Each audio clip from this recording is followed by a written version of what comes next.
కానీ నీవు మాత్రం దేవునిని స్తుతించుట్లో నోరు తెరిచినప్పుడు వారి నోళ్ళు మూయించటం దేవుని చిత్తం. వాళ్ళ నోళ్ళు మూయించబడతాయి. ఒక దినం వస్తుందండి, ఈరోజు సంభ్రానందాలతో వాళ్ళు కేకలు వేయవచ్చు, ఈరోజు నిన్ను చూసి పెదవు విరవచ్చు, నుదిటి ఎగిరవేసి ఎక్కిరించవచ్చు. కానీ సింహాల నోళ్లను మూసివేసేటట్టు దేవుడు వారి నోరు కూడా మూసివేస్తాడు.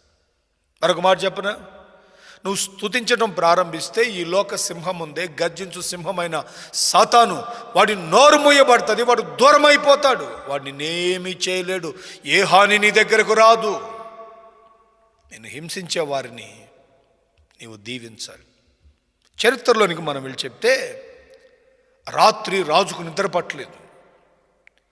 ఏం అర్థం కాక రాజు నిద్ర రాక